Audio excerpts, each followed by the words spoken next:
Hi, my name is Gilbert. In this presentation, I will explain to you what I learned during the local food lab. For Lab 4, I visited a small farmer's market in Norris, Tennessee, where I met a farmer named Dan Setzer.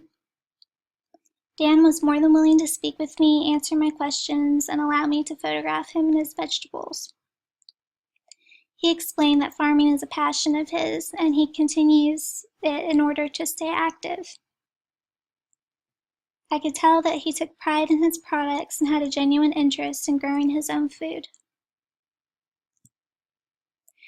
This was my first visit to a genuine farmer's market in about 7 years.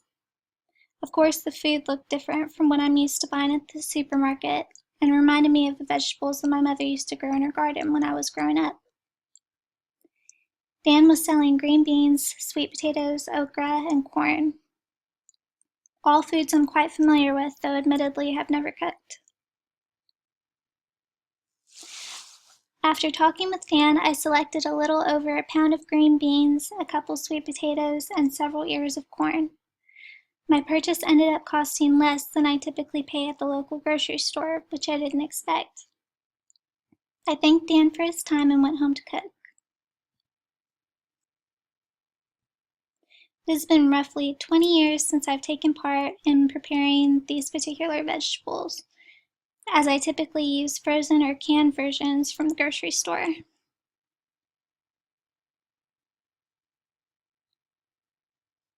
So I had to relearn the process. I stumbled around a little bit at first, but it came back to me quickly.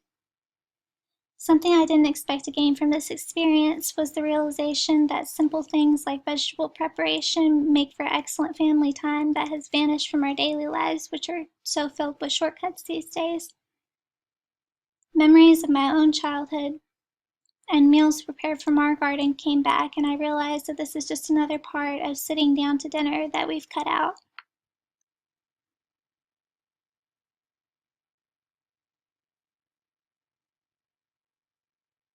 Despite the extra steps to prepare the vegetables, at this point I started to realize that I'm not actually saving as much time as I thought by buying frozen vegetables and pre-cooked items. I guess over time I'd forgotten how simple all of this is, but what a huge difference it can make. Once I finished cleaning and preparing the vegetables, my next obstacle was to remember how to cook them. Again, I quickly recalled this process as well and felt pretty silly for thinking it was a big deal.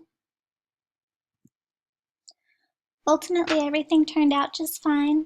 The vegetables tasted better than anything I've had in a long time, and the entire process was a wake-up call that I really have no excuse not to cook fresh foods more often. I'm glad I chose Norris Farmers Market and plan to visit Dan again soon for some of his vegetables. Less than 1 million people in the U.S. today claim farming as their primary occupation, which represents a loss of nearly 5 million farms since 1935. This is unfortunate,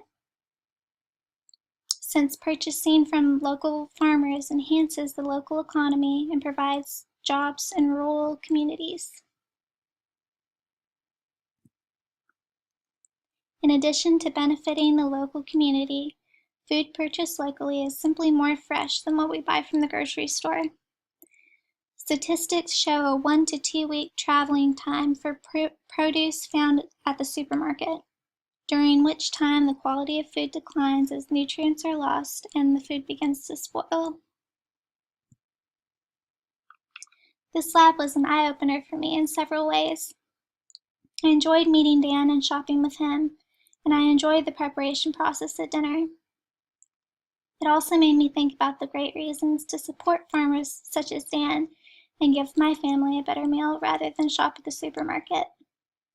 I definitely plan on buying locally more often in the future.